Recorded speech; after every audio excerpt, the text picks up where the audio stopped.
Hey folks, it's Clay with Green Tongue Adventures coming at ya on a snowy Thursday.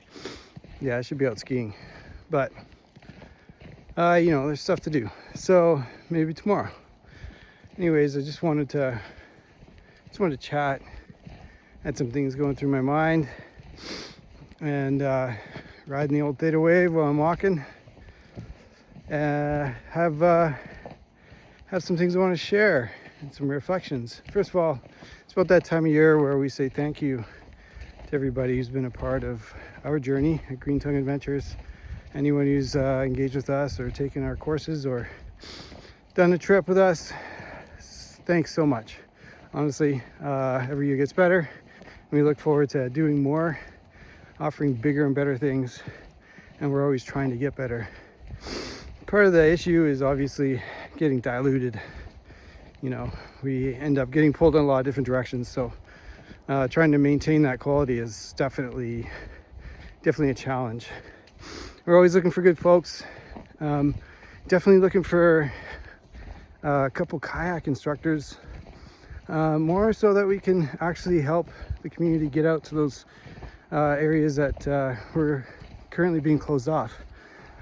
On a whim, just happened to have had applied for the Mestalla River, and we got a commercial permit to run the Mestalla. So I'm not into pay for play for our locals. We want to, make sure that people can still get out to these classic runs. I was denied for the bow. I did not put in for the Pipestones. I don't think class 4 was necessarily something that we should be going for, but yeah, anyways, we got the Mestalla, so we want to make sure that people are able to access it still, and looking forward to getting out there with some groups.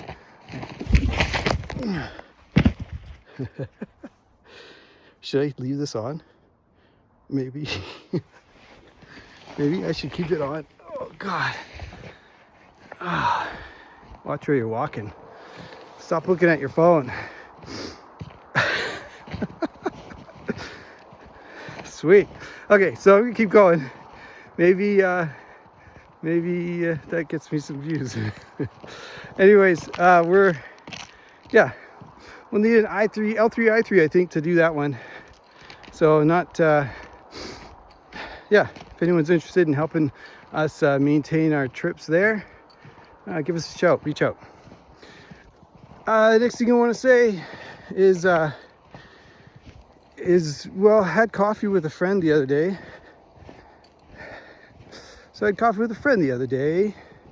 And they had recently retired from their kind of guiding job, and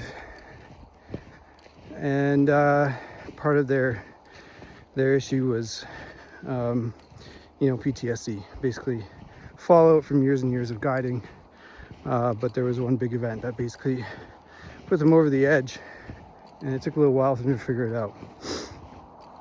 Now, working EMS, ski patrol, firefighting, guiding, instructing, and recreating, I've come across some issues, and we struggle a little bit here and there, and I want to make sure that people understand that guides are, man, they're out on the sharp end, and they it's not like in EMS or fire where you go into someone else's problem.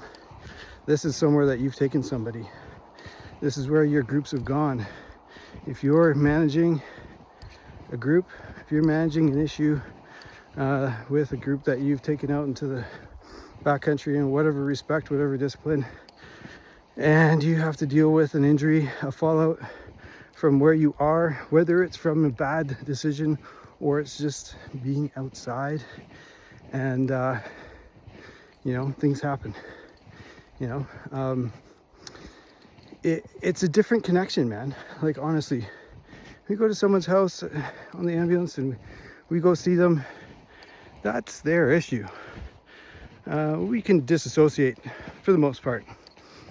The hardest things are places where we see neglect, and abuse for people towards people that are vulnerable, kids, seniors, stuff that hits home, kind of thing. That's hard. The other hard thing is if you take a group into a certain area and something bad happens, to some degree, you feel like that's on you. And I believe Will Gadd says it quite eloquently, I can't keep you safe. So just like back there, I wiped out on some ice that I wasn't watching for with a little skiff of snow. Shit happens. Excuse the language. But, let's keep it real. Let's keep our heads about us and keep talking. We've gone to therapy. I've used the resources available to us through Alberta Health Services.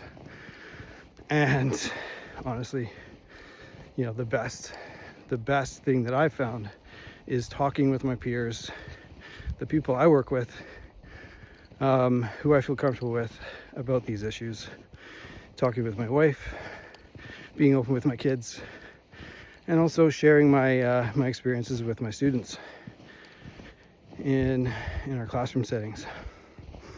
So it's always part of our curriculum is to try and touch on that a little bit. We want to make sure that people understand that as a guide or when you're out recreating outside, you're going to be putting yourself in a position where you do enough of it and eventually you're going to come across something's going to happen. If that happens to you, how are you going to manage? Now there's a lot of courses out there, there's a lot of products out there, and I've been through the gamut, to tell you the truth. And at Green Tongue, we've chosen our products and we've chosen our way forward. And I'm not discounting anyone else's products, but part of it has to do with what I believe works. What I believe works is a solid foundation that allows you to think without thinking.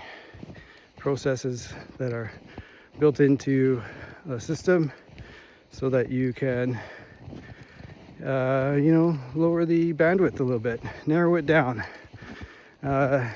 You can do things without actually breaking through the stressors and completely disassociating, because the layperson, whether you're a guide or a ski patroller or whatever, when you don't have enough experience or when you have a ton of experience, some things hit you really hard. And if you have tools, if you have the right tools to manage a scene, to manage a situation, then it helps you in the end go through the steps required to move forward. And that's all that matters, moving forward and dealing with the situation. So heavy. Sorry about that. Anyways, thinking about this year, 2026. Looking forward to meeting a whole bunch more people and working with a bunch of people that we already know, learning from everybody that we bring in, open discussions, sharing, and making sure that everyone understands that we're all working and doing the best we can, and everyone out there's got a huge passion for what they do. And hats off to everyone on the sharp end. Good luck out there. And I can't wait to get back on the water.